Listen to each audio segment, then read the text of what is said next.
good story. Pay attention to me. Life is very short, Nanba. Honestly, happy life very short. Very good question. அதை வந்து விஜய் அங்கிள்கிட்ட தான் கேட்க வேணும். Carrot beans பச்சையா இருக்கு. சரி இதை கட் பண்ணணும் உளுந்துச்சு. சரி எல்லாமே ஓகே தான். நம்ம செய்கிற டிஷ்ஷஸ் கூட இது ரொம்ப நல்லா புளிக்குழம்பு கூடயும் சூப்பராக மேட்ச் ஆகும். ஸோ கண்டிப்பாக வந்து நெக்ஸ்ட் டைம் கத்திரிக்காய் வாங்கினீங்கன்னா இந்த ரெசிபி ட்ரை பண்ணி பாருங்கள். இது வந்து பேசிக் ரெசிபி தான். இதே மாதிரி வேலண்டைன்ஸ் டே அன்னைக்கு சர்ப்ரைஸ் கொடுக்கலாமேன்னு புளி சாதத்தில் கேரட் பீன்ஸ் யூஸ் பண்ணி இந்த மாதிரி கொடுத்து விட்டேன். ஸோ அதுக்கு என் ஹஸ்பண்ட் என்ன ரிப்ளை பண்ணாருன்னு பாருங்கள். என்னடா கேரட்டு பீன்ஸ் எல்லாம் போட்டு வச்சுக்கிறேன்.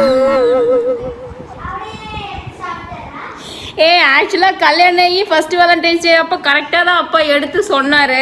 ஆனால் இப்போ வந்து அப்பா பிஸ்னஸ்னு நாம் என்ன சென்ட் பண்ணோம்னாலும் அப்பாவுக்கு தெரியறதில்ல.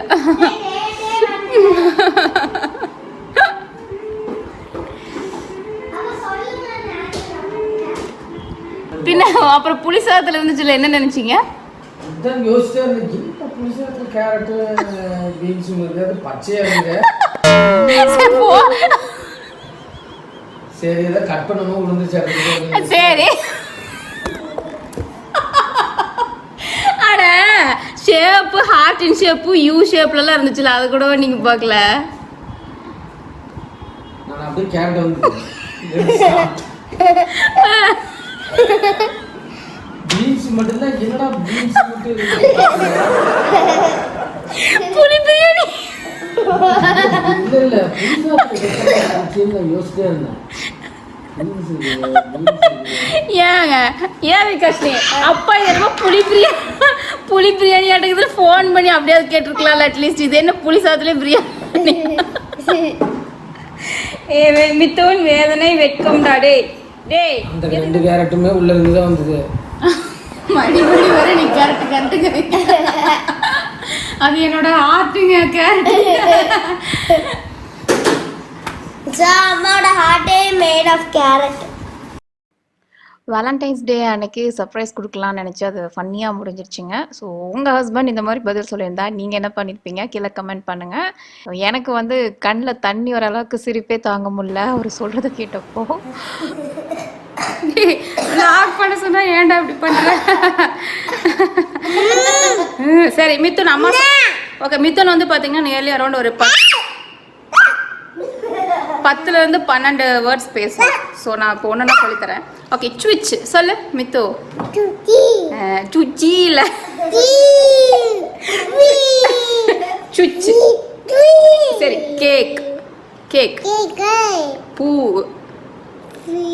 பூ பூவு. சரி கேக்கு பூவு. பூவி ஆப்பிள். பெப்பா. பிளிப்பி. டேய் பிளிப்பி சொல்றா. சரி ஆப்பிள் தான் பிளிப்பி சொல்லு. சரி சொல்லுடா. காக்கா காக்கா சொல்றா. குருவி குருவி குருவி. சரி குருவி சொல்லிட்டு அவ்வளோ. ஓகேங்க. ஸோ இது வந்து நெக்ஸ்ட் டே மார்னிங். இன்றைக்கி வந்து நான் உங்களுக்கு பிரேக்ஃபாஸ்ட் அண்ட் லஞ்சுக்கு வந்து எண்ணெய் கத்திரிக்காய் பொரியல் செய்ய போகிறேன். ஸோ அது ரெண்டும் தான் காமிக்க போகிறேன். ஸோ இன்றைக்கி பிரேக்ஃபாஸ்ட்டுக்கு வந்து வெயிட் லாஸ் ரிலேட்டட் ஓகேயா. ஸோ அதுக்கு வந்து சத்து மாவு கூழ் தான் நான் வந்து ப்ரிப்பேர் பண்ண போகிறேன். ஸோ யூஸ்வலாகவே வந்து பார்த்திங்கன்னா பிரேக்ஃபாஸ்ட் வந்து நோ ஆயில் பிரேக்ஃபாஸ்ட் மாதிரி தான் நான் சாப்பிட்டுட்ருக்கேன். ஸோ மெயினாக வந்து ராகி கூழாக இருக்கும், இல்லைனா ஓட்ஸு, அப்படி இல்லைனா வந்து இந்த மாதிரி சத்து மாவு கூழ். ஸோ இன்றைக்கி நம்ம சூஸ் பண்ணிக்கிறது சத்து மாவு கூழ். இது வந்து யூஸ்வலாக நம்ம வந்து சூப்பர் மார்க்கெட்டில் வாங்குவோம், இல்லைனா வீட்டிலையே அரைப்போம். நீங்கள் வந்து வெயிட் லாஸ்க்கு மட்டும் இல்லை, உங்கள் வீட்டில் குழந்தைங்க இருக்காங்க, இல்லை வந்து இந்த 7 மந்த்ஸ்க்கு அப்புறமா நம்ம கொடுப்போம் இல்லையா, அதுக்கும் இதை யூஸ் பண்ணிக்கலாம். இது வந்து நான் ஆன்லைனில் பர்ச்சேஸ் பண்ணது. உங்களுக்கு வந்து லிங்க் வந்து கீழே டிஸ்கிரிப்ஷனில் போடுறேன். இவங்க வந்து பார்த்திங்கன்னா இவங்க வீட்லேயே ப்ரிப்பேர் பண்ணுறாங்க. ஸ்ரீ பாலா சிறுதானிய மாவு அப்படின்ட்டு இதில் வந்து 30 வகையான தானியங்கள் போட்டிருக்கு. ஸோ என்னென்ன தானியன்றதும் மென்ஷன் பண்ணியிருக்காங்க. அதே போல் இதை எப்படி ப்ரிப்பேர் பண்ணணும் அப்படின்றதையும் மென்ஷன் பண்ணியிருக்காங்க. ஸோ நான் யூஸ்வலாக விகாஷினி மிதுனா சின்னதாக இருக்கும்போது அம்மா தான் வாங்கி அரைச்சி கொடுப்பாங்க. பட் இப்போ நான் கன்சியூம் பண்ணிட்டு இருக்கிறதுனால ஏதாவது ஹோம்மேட் மாதிரி ஏதாவது ப்ரிப்பேர் பண்ணால் வாங்கலாம் அப்படின்னு சொல்லிட்டு இது வாங்கினேன். ஸோ நீங்களும் வெயிட் லாஸ் ட்ரை பண்ணுறீங்க, இல்லைனா பேபி இருக்காங்க, இந்த மாதிரி சத்து மாவு கூழ் வீட்டில் ப்ரிப்பேர் பண்ணுற மாதிரியே வேணும் அப்படின்னா கீழே பாருங்கள் லிங்க் போட்டிருக்கேன். அவங்க இன்ஸ்டாகிராம் பேஜில் போயிட்டு நீங்கள் ஆர்டர் பண்ணிக்கலாம். ஸோ இப்போ வந்து நான் ஒரு 3/4 கப்பு சத்து மாவு கூழ் எடுத்திருக்கேன், சத்து மாவு எடுத்திருக்கேன். அது கூட வந்து கொஞ்சம் தண்ணி மிக்ஸ் பண்ணி நல்லா வந்து கரைச்சிக்கோங்க, கட்டி இல்லாமல் கரைச்சி வச்சுக்கோங்க. ஃபஸ்ட்டு ஒரு பவுலில் தனியாக அதை வச்சுக்கோங்க. நீங்கள் ராகி கூழ் செய்கிறீங்க அப்படின்னாலும் சேம் ப்ரொசீஜர் தான், ராகி மாவு போட்டு இந்த மாதிரி பண்ணிக்கணும். ஆல்ரெடி நான் ஒரு பிரேக்ஃபாஸ்ட் விலாகில் அதை போட்டிருப்பேன்னு நினைக்கிறேன். ஸோ இப்போ வந்து என்ன பண்ண போகிறோம் அப்படின்னா, நல்லா ஒரு உயரமாக இருக்க பாத்திரம் எடுத்துக்கோங்க. அப்போ தான் அது கொதிச்சு வேகிறதுக்கு கரெக்டாக இருக்கும், இல்லை கீழே பொங்கிடும். இதில் வந்து ஒரு 3.5 கப் அளவுக்கு தண்ணி ஆட் பண்ணிக்கோங்க. 3/4 கப் அப்படின்னா 3.5 கப் தண்ணி ஆட் பண்ணிக்கோங்க. ஸோ இது லைட்டாக சூடாகட்டும். சூடானதுக்கு அப்புறமா நம்ம மிக்ஸ் பண்ணி வச்சுருக்க அந்த மாவு எடுத்து இதில் ஊற்றி கலக்கணும். ஸோ நம்ம வந்து 3 வேளையுமே ரொம்ப சாலிடாக ஆயிலியாக சாப்பிட்றதுக்கு ஒரு வேளை வந்து இந்த மாதிரி கொஞ்சம் லிக்விட் பேஸாக சாப்பிட்டோன்னா கொஞ்சம் வெயிட் லாஸ் ஸ்பீடாக இருக்கும். வெயிட் லாஸ் ட்ரை பண்ணுறவங்க மட்டும் இல்லைங்க, ஜென்ரலாகவே வந்து நார்மலாக இருக்கிறவங்களும் கூட இந்த மாதிரி கன்சியூம் பண்ணலாம். பிரேக்ஃபாஸ்ட் வந்து கொஞ்சம் லிக்விட் பேஸாக கன்சியூம் பண்ணலாம். எதர் சத்து மாவு, ராகி கூழாக இருக்கலாம், இல்லைனா வந்து ஏதாவது மில்க் ஷேக்ஸ் மாதிரி நல்லா திக்காக போட்டு குடிக்கலாம். இதெல்லாம் வந்து கொஞ்சம் உடம்புக்கு நல்லது, உங்களுக்கு வந்து பாடியும் ஃப்ரீயாக இருக்கும்.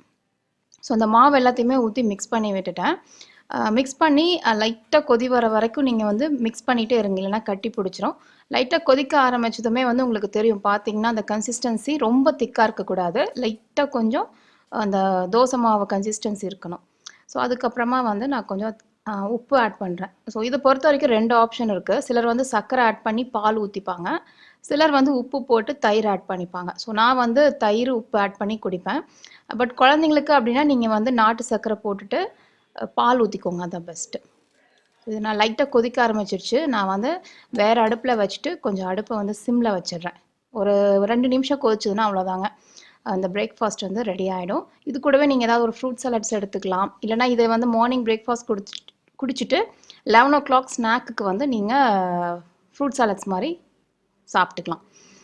ஓகே, நெக்ஸ்ட் வந்து லஞ்சுக்கு இன்றைக்கி என்ன ப்ரிப்பேர் பண்ண போகிறேன்னா, எண்ணெய் கத்திரிக்காய் பொரியல், அது கூடவே பச்சை பயிறு.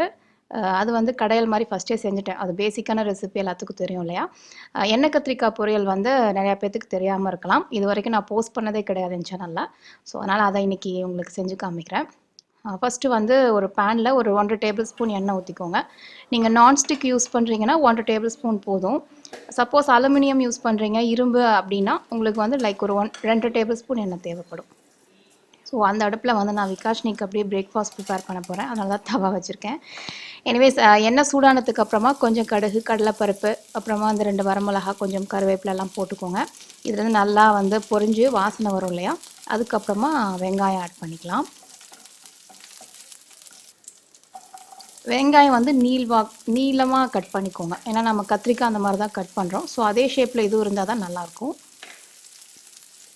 வெங்காயம் ஆட் பண்ணிவிட்டு நீங்கள் ரொம்ப நேரம் வந்து ஃப்ரை பண்ணவே தேவையில்லை, இமீடியட்டாக வந்து நீங்கள் கத்திரிக்காய் ஆட் பண்ணிடலாம். ஸோ கத்திரிக்காய் வந்து ஃப்ரெஷ்ஷாக வாங்கிட்டு வந்து யூஸ் பண்ணுங்கள், அப்போ தான் இதுக்கு நல்லாயிருக்கும்.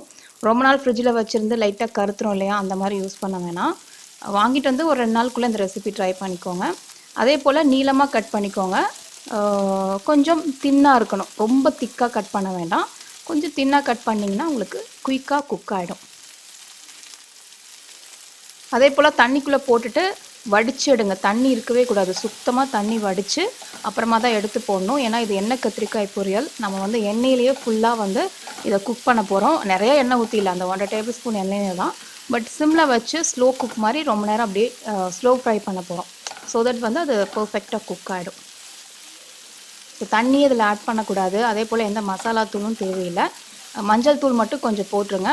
உப்பும் வந்து நீங்கள் இப்போ ஆட் பண்ணக்கூடாது, குக் ஆனதுக்கப்புறம் கடைசியில் தான் ஆட் பண்ணணும். இப்போ ஆட் பண்ணிங்கன்னா தண்ணி விட்டுரும், அதுக்கப்புறம் வந்து அந்த பர்ஃபெக்டாக அந்த டேஸ்ட் வராது. ஸோ அதை நல்லா மிக்ஸ் பண்ணிவிட்டேன், சிம்மில் வச்சுருக்கேன். அதே போல் இங்கே பார்த்தீங்கன்னா கூழ் வந்து ரெடி ஆகிடுச்சு ஆல்மோஸ்ட்டு. நல்லா இன்னொரு தடவை மிக்ஸ் பண்ணி விட்டேன், நல்லா கோச்சிட்ருக்கு. ஸோ கன்சிஸ்டன்சி பாருங்கள் கரெக்டாக இருக்குது. இந்த கத்திரிக்காய் பொரியல் பொறுத்த வரைக்கும் என்ன பண்ணணும்னா நீங்கள் சிம்மில் வச்சுட்டு ஒரு 3 நிமிஷம் 4 நிமிஷத்துக்கு ஒரு தடவை இந்த மாதிரி மிக்ஸ் பண்ணி விட்டுட்டே இருங்க. அப்போ தான் வந்து ஈவனாக கரெக்டாக குக் ஆகும்.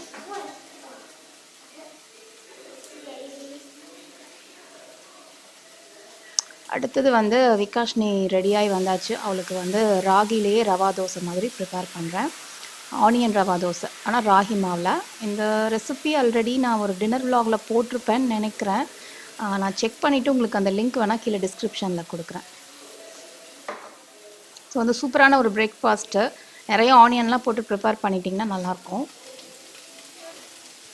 ஸோ எங்கள் வீடு பொறுத்த வரைக்கும் தோசை மாவு தீர்ந்துச்சு, சப்பாத்தி அடிக்கடி செஞ்சுட்டேன் அப்படின்னா இந்த ராகி ரவா தோசை தான் ப்ரிப்பேர் பண்ணேன்.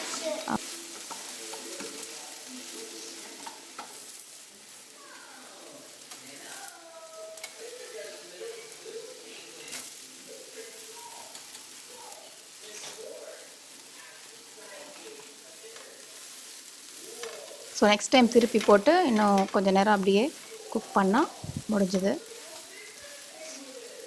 ஸோ இது வந்து பார்த்திங்கன்னா நல்லா ஃபில்லிங்காக இருக்கும் உங்களுக்கு அந்த தோசை.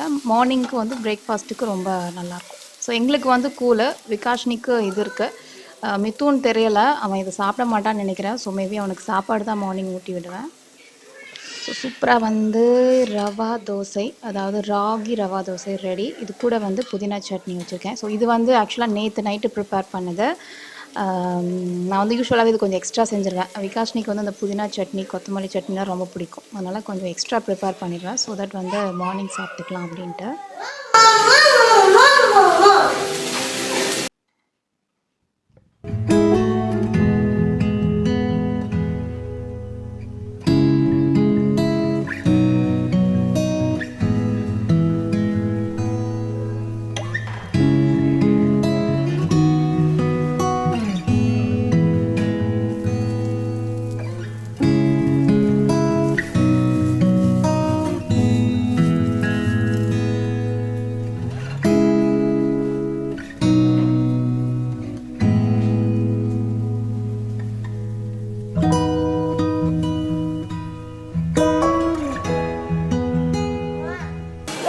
மம்மி அப்பா ஒரு பாட்டு பார்ப்பார்ல, அந்த பாட்டில் let me sing a குட்டி story, pay attention to me.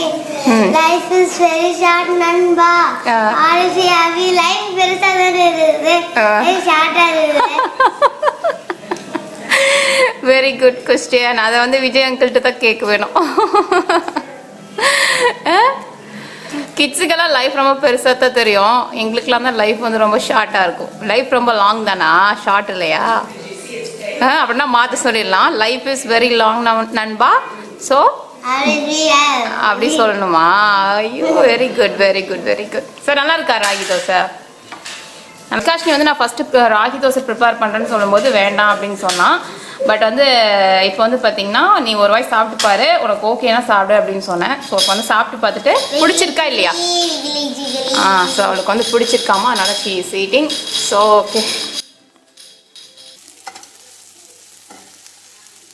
So almost பார்த்தீங்கன்னா ஒரு 10 to 12 மினிட்ஸில் இது மேக்ஸிமம் குக் ஆகிடும். பார்த்தீங்கன்னாலே தெரியும் நல்லா குக் ஆகிடுச்சு. நீங்கள் வந்து வேணால் எடுத்து சாப்பிட்டு பாருங்கள். அந்த பச்சை வாசம் இல்லாமல் நல்லா குக் ஆகிருந்ததுன்னா ஓகே. ஃபைனலாக வந்து நீங்கள் உப்பு ஆட் பண்ணிக்கணும். நான் ஆக்சுவலாக உப்பு ஆட் பண்ணும்போது அந்த ஃபூட்டேஜை மிஸ் பண்ணிட்டேன். ஸோ வந்து நீங்கள் உப்பு, அதாவது நல்லா குக் ஆகிடுச்சு அப்படின்னு நினச்சதுக்கு அப்புறமா நீங்கள் வந்து உப்பு போட்டுக்கோங்க. அதுக்கப்புறம் தேங்காய் துருவை அதையும் ஆட் பண்ணி நல்லா டாஸ் பண்ணிவிட்டு இன்னும் ஒரு 2 நிமிஷம் அப்படியே சிம்மில் வச்சு விட்டுருங்க. அந்த தேங்காயும் நல்லா ஃப்ரை ஆகிட்டோம். அதுக்கப்புறம் சூப்பராக எண்ணெய் கத்திரிக்காய் பொரியல் ரெடி. இந்த பொரியல் வந்து பார்த்திங்கன்னா யூஸ்வலாக நீங்கள் பருப்பு, பயிர் ஏதாவது கடையல் மாதிரி செஞ்சாலோ, இல்லைனா சாம்பார் கூட, அப்புறம் சாம்பார் சாதம் கூட சூப்பராக இருக்கும், ரசம் கூட நல்லாயிருக்கும். அப்புறமா சிம்பிளாக வந்து ஒயிட் ரைஸ்லேயே மிக்ஸ் பண்ணி சாப்பிட்டிங்கன்னா அவ்வளோ டேஸ்ட்டாக இருக்கும். அதுக்கப்புறம் வேறு எது கூட சாப்பிட்லாம், எல்லாமே ஓகே தான். நம்ம செய்கிற டிஷ்ஷஸ் கூட இது ரொம்ப நல்லா புளிக்குழம்பு கூடயும் சூப்பராக மேட்ச் ஆகும். ஸோ கண்டிப்பாக வந்து நெக்ஸ்ட் டைம் கத்திரிக்காய் வாங்கினீங்கன்னா இந்த ரெசிபி ட்ரை பண்ணி பாருங்கள். இது வந்து பேசிக் ரெசிபி தான். இதே மாதிரி இன்னும் கொஞ்சம் மசாலாலாம் போட்டு சூப்பராக செய்யலாம். அதை வந்து நான் ஃபியூ வீக்ஸ் கழிச்சு போஸ்ட் பண்ணுறேன். ஸோ வந்து லஞ்சுக்கு ப்ரிப்ரேஷன் முடிஞ்சது. நெக்ஸ்ட்டு வந்து நாங்கள் பிரேக்ஃபாஸ்ட் சாப்பிட்டுட்டு அதுக்கப்புறமா வந்து நான் க்ளீனிங் ஸ்டார்ட் பண்ண போகிறேன்.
ஸோ இப்போல்லாம் வந்து கவுண்டர் டாப் க்ளீனிங்க்கு நான் என்ன யூஸ் பண்ணுறேன்னா, ஸ்ப்ரே பாட்டிலில் வந்து யூஷுவலாக தண்ணி எடுத்துகிட்டு அது கூடவே ஒரு 1/4 எலுமிச்சம்பழம் ஜூஸ் மட்டும் பிழிஞ்சு விட்டுடுறேன், அவ்வளோதான். அதுதான் வந்து க்ளீனிங் லிக்விட் மாதிரி யூஸ் பண்ணிகிட்ருக்கேன். ரொம்ப நல்லாயிருக்கு, நல்லா கம வாசனையாகவும் இருக்குது, அதே போல் வந்து நல்லா க்ளீன் ஆகிடுது. ஸோ நீங்களும் கூட அந்த மாதிரி ட்ரை பண்ணுங்கள். ஸோ அடுத்தது பார்த்திங்கன்னா பால் காய்ச்சிட்ருக்கேன்.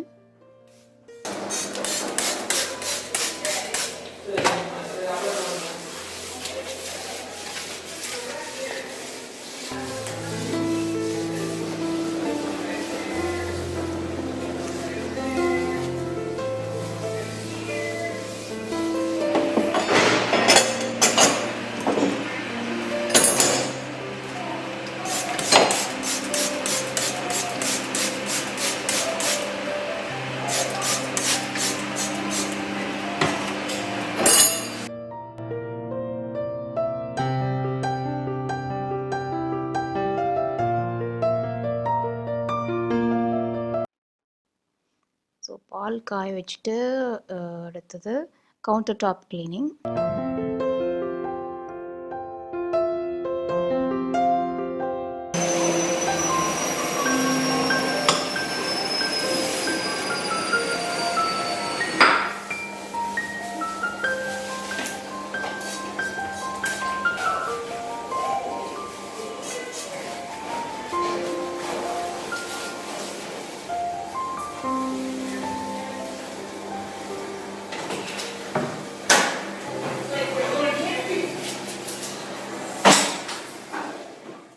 ஓகேங்க. ஸோ கிச்சன் பார்த்தீங்கன்னா நீட்டாக க்ளீன் பண்ணியாச்சு. நெக்ஸ்ட்டு வந்து வீடு பெருக்கணும், அவ்வளோதான். அதோட வந்து ஹவுஸ் ஹோல்ட் ஒர்க்கெல்லாம் முடிஞ்சுது. இன்றைக்கி டின்னருக்கு வந்து சன்னா மசாலா ப்ரிப்பேர் பண்ணலான்ட்டு இருக்கேன். அதுக்காக வந்து சுண்டல் ஊற வச்சுருக்கேன். ஸோ ஹோப்ஃபுல்லி எல்லாருமே இந்த வ்ளாகிங் பார்த்து என்ஜாய் பண்ணியிருப்பீங்கன்னு நினைக்கிறேன். ஸோ நம்ம மித்துன் பாருங்கள் என்ன பண்ணி வச்சுருக்கான். சும்மா வந்து எல்லா டாய்ஸும் இப்படி கொட்டி வச்சுருக்கான். ஸோ உனக்கு வீடு ஃபுல்லாக இப்படி வந்து பொருள் அப்படியே கிடக்கணும், அப்போ தான் வந்து மனசுக்கு சந்தோஷமாக இருக்கும்.